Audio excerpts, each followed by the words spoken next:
राम राम जी सभी भक्तजनों को। तो आज है रामचरितमानस कथा का हमारा 40वां दिन, 40 पार्ट्स। तो सभी भक्तजनों से मैं निवेदन करती हूँ कि प्लीज़ आप मेरे चैनल को सब्सक्राइब कीजिए, वीडियो को लाइक कीजिए और कमेंट में जय श्री राम लिखकर आप श्री रामचंद्र भगवान के चरणों में अपनी हाजिरी दीजिए और वीडियो को ज़्यादा से ज़्यादा शेयर कीजिए ताकि और भक्तजन भी श्री राम कथा का रसपान कर सके, पुण्य पा सकें। तो चलते हैं कथा की ओर। कल के पाठ में मैंने आपको बताया था कि मंथरा पूरा जोर लगा रही थी और पूरा जोर लगाने के बाद कैकेयी पर उनकी बातों का बुरा असर पड़ा, बुरा प्रभाव पड़ा और वे उनकी बातों में, चिकनी चुपड़ी बातों में आकर के और कोप भवन में चली गई थी। और कोप भवन का जब जैसे ही राजा दशरथ ने नाम सुना कि रानी कैकेयी कोप भवन में है तो उनके तो होश ही उड़ गए, मानो किसी ने उन पर बाण छोड़ दिए हों। तो चलते हैं आज के पाठ में, आज की कथा की ओर। तो राजा डरते डरते अपनी प्यारी कैकेयी के पास आखिर चले ही गए। उसकी दशा देखकर उन्हें बड़ा ही दुख हुआ। कैकेयी जमीन पर पड़ी थी, पुराना मोटा कपड़ा पहने हुए थी, शरीर के नाना आभूषणों को उतार कर फेंक दिया है। उस दुर्बुद्धि कैकेयी को यह कुवेशता मतलब कि बुरा वेश कैसी फब रही है, मानो भावी विधवापन की सूचना दे रही हो। राजा उनके पास जाकर कोमल वाणी से बोले, हे प्राण प्रिय, किस लिए रिसाई हो? रिसाई मतलब आप किस लिए रूठी हुई हैं? हे रानी, किस लिए रूठी हो? यह कहकर राजा उसे हाथ से स्पर्श करते हैं तो वह उनके हाथ को झटक कर हटा देती है और ऐसे देखती है मानो क्रोध में भरी हुई नागिन क्रूर दृष्टि से देख रही हो। दोनों वरदानों की वासनाएं उस नागिन की 2 जीभें और 2 वरदान दांत है, वह काटने के लिए मर्म स्थान देख रही है। तुलसीदास जी कहते हैं कि राजा दशरथ होनहार के वश में होकर इसे इस प्रकार हाथ झटकने और नागिन की भांति देखने को कामदेव की क्रीड़ा ही समझ रहे हैं। राजा बार बार कह रहे हैं, हे सुमुखी, हे सुलोचनी, हे कोकिल बयनी, हे गजगामिनी, मुझे अपने क्रोध का कारण तो सुना। हे प्रिय, किसने तेरा अनिष्ट किया है? किसके 2 सिर हैं? यमराज किसको लेने आ रहा है और किसको अपने लोक ले जाना चाहते हैं? कह, कुछ बोलो तो सही। किस कंगाल को राजा कर दूं और किस राजा को देश तेरा शत्रु अमर देवता भी हो तो मैं उसे भी मार सकता हूँ। बेचारे कीड़े मकोड़े सरीखे नर नारी तो चीज ही क्या है। हे सुंदरी, तो तू मेरा स्वभाव जानती ही है कि मेरा मन सदा तेरा मुख रूपी चंद्रमा का चकोर है। हे प्रिय, मेरी प्रजा, कुटुंबी, सर्वस्व संपत्ति, पुत्र, यहाँ तक कि मेरे प्राण भी सब तेरे वश में है, अर्थात सब आपके अधीन है। यदि मैं तुझसे कपट करके कहता हूँ तो हे भामिनी, मुझे 100 बार राम की सौगंध है। तू हंसकर प्रसन्नतापूर्वक अपनी मनचाही बात मांग ले और अपने मनोहर अंगों को आभूषणों से सजा ले। मौका बेमौका तो मन में विचार कर देख। हे प्रिय, जल्दी इस बुरे वेश को त्याग दो। यह सुनकर और मन में राम जी की बड़ी सौगंध को विचार कर मंदबुद्धि कैकेयी हंसती हुई उठी और गहने पहनने लगी, मानो कोई भिलनी मृग को देखकर फंदा तैयार कर रही हो। अपने जी में कैकेयी को सुहृद जानकर राजा दशरथ जी प्रेम से पुलकित होकर कोमल और सुंदर वाणी से फिर बोले, हे भामिनी, तेरा मन चिता हो गया है। नगर में घर घर आनंद के बधावे बज रहे हैं। मैं कल ही राम को मैं कल ही राम को युवराज पद दे रहा हूँ, इसलिए हे सुनयनी तू मंगल साज सज। यह सुनते ही उसका कठोर हृदय दलक उठा, अर्थात फटने लगा, मानो पका हुआ बाल तोड़ अर्थात फोड़ा छू गया हो। ऐसी भारी पीड़ा को भी उसने हंसकर छिपा लिया, जैसे चोर की स्त्री प्रकट होकर नहीं रोती जिसमें उसका भेद न खुल जाए। इसीलिए अपना भेद खुलने के डर से वह चोरी छुपे ही रोती है। राजा उसकी कपट चतुराई को नहीं लख रहे हैं, क्योंकि वह करोड़ों कुटिलों की शिरोमणि गुरु मंत्रा की पढ़ाई हुई है। यद्यपि राजा नीति में निपुण है, परंतु त्रिया चरित्र अथाह समुद्र है।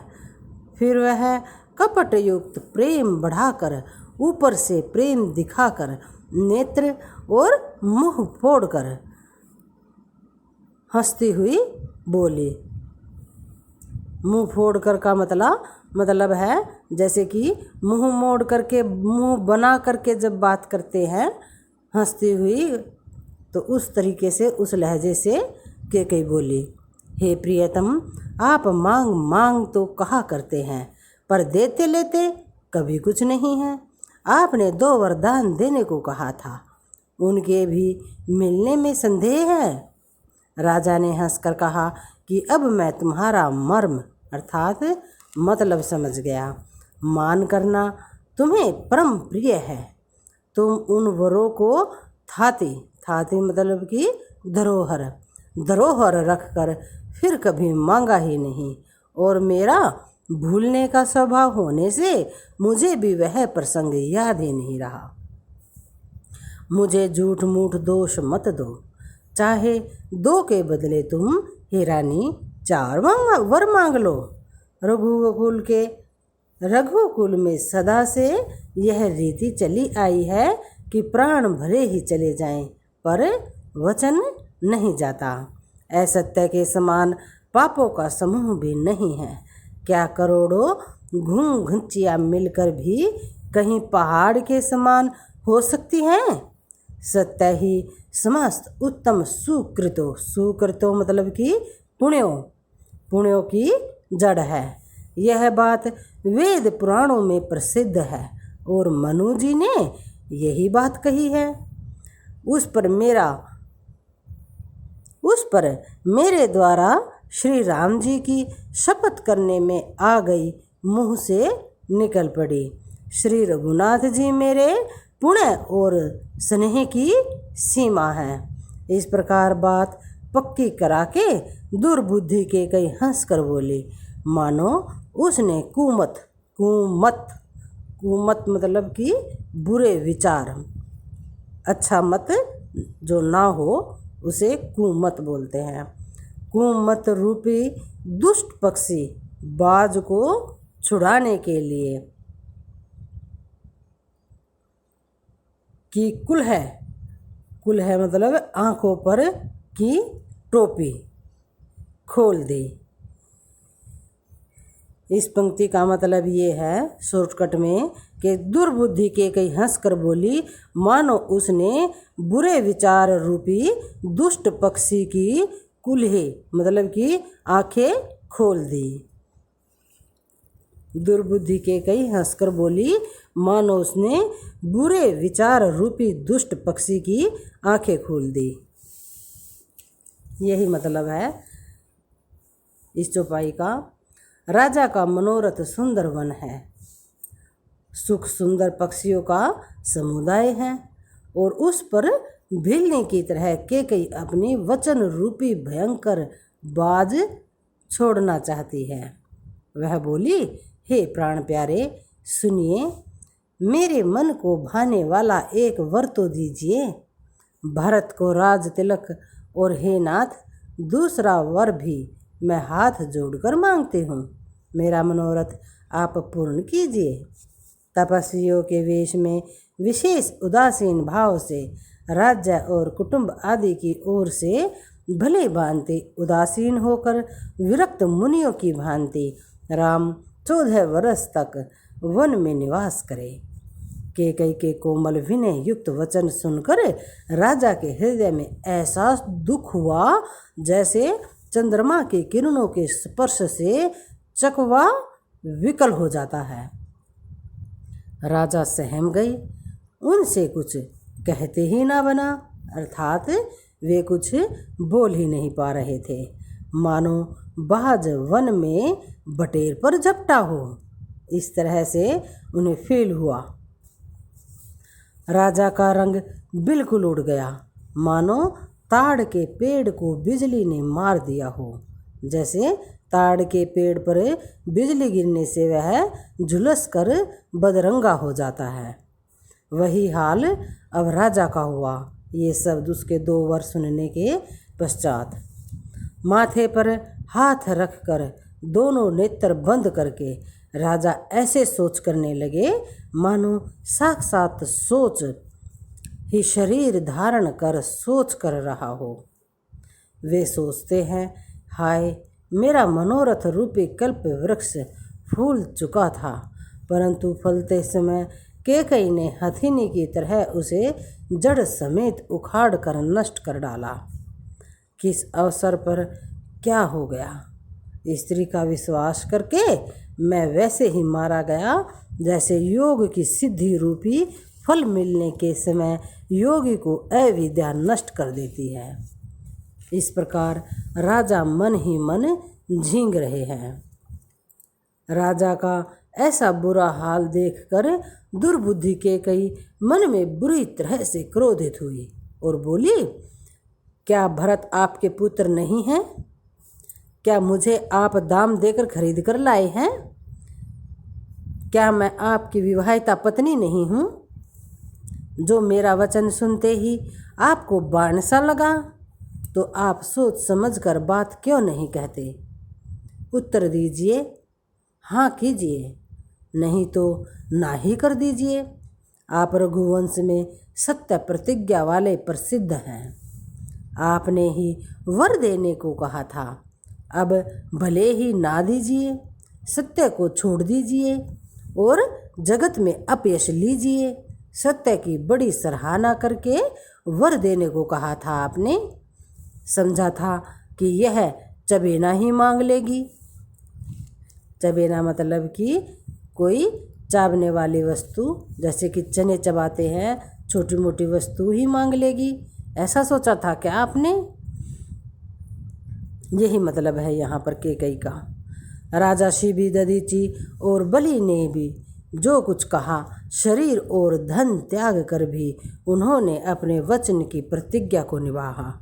कैकेयी बहुत ही कड़वे वचन कह रही है, मानो जले पर नमक छिड़क रही हो, मानो जले पर नमक छिड़क रही हो।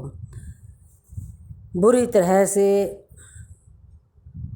कैकेयी अपने वचनों को बोल रही है, ताकि कमेंट से कर रही है राजा दशरथ पर। रानी कैकेयी, धर्म की धुरी को धारण करने वाले राजा दशरथ ने धीरज धर कर नेत्र खोले और सिर धुनकर तथा लंबी सांस लेकर इस प्रकार कहा कि इसने मुझे बड़े कठोर मारा, ऐसी कठिन परिस्थिति उत्पन्न कर दी जिससे बच निकलना कठिन हो गया राजा के लिए। प्रचंड क्रोध से जलती हुई कैकेयी सामने इस प्रकार दिखाई पड़ी मानो क्रोध रूपी तलवार नंगी म्यान से बाहर खड़ी हो। कुर्बुद्धि उस तलवार की मूठ है और निष्ठुरता धार है, और वह कुबरी मंत्रा रूपी शान पर धर कर तेज की हुई है। राजा ने देखा कि यह तलवार बड़ी ही भयानक और कठोर है और सोचा, क्या सत्य ही यह मेरा जीवन लेगी? इस बात का मतलब है, क्या सचमुच ही ये रानी कैकेयी मेरा जीवन ले लेगी? राजा अपनी छाती कड़ी करके बहुत ही नम्रता के साथ उस कैकेयी को प्रिय लगने वाली वाणी बोले, हे प्रिय, हे भीरु, विश्वास और प्रेम को नष्ट करके ऐसे बुरी तरह के वचन कैसे कह रही हो तुम? मेरे तो भरत और रामचंद्र 2 आंखें हैं, अर्थात एक जैसे हैं। यह मैं शंकर की साक्षी देकर सत्य कहता हूँ। मैं अवश्य सवेरे ही दूत भेजूंगा।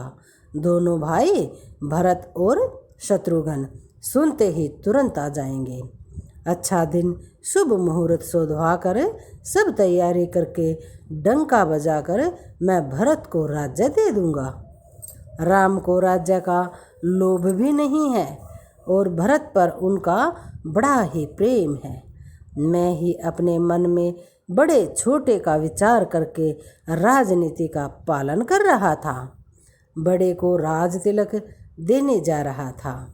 राम की 100 बार सौगंध खाकर मैं स्वभाव से ही कहता हूँ कि राम की माता कौशल्या ने इस विषय में मुझसे कभी कुछ भी नहीं कहा। अवश्य ही मैंने तुमसे बिना पूछे यह सब किया। इसी से मेरा मनोरथ खाली गया। अब क्रोध छोड़ दे और मंगल साध सज। कुछ ही दिनों बाद भारत युवराज हो जाएंगे। एक ही बात का मुझे दुख लगा कि तूने दूसरा वरदान बड़ी अड़चन का मांगा। उस आँच से अब भी मेरा हृदय जल रहा है। यह दिल लगी में, क्रोध में अथवा सचमुच ही वास्तव में सच्चा है। क्रोध को त्याग कर राम का अपराध तो बता। सब कोई तो कहते हैं कि राम बड़े ही साधु हैं। तो स्वयं भी राम की सराहना करती और उन पर स्नेह किया करती थी। अब यह सुनकर मुझे संदेह हो गया कि तेरी प्रशंसा और स्नेह कहीं झूठे तो ना थे। जिसका स्वभाव शत्रु को भी अनुकूल है, वह माता के प्रतिकूल आचरण क्यों करेगा। तो आज के लिए इतना ही, बाकी कल पढ़ेंगे। तो प्लीज़ मेरे चैनल को सब्सक्राइब कीजिए, वीडियो को ज़्यादा से ज़्यादा लाइक कीजिए। जय श्री राम।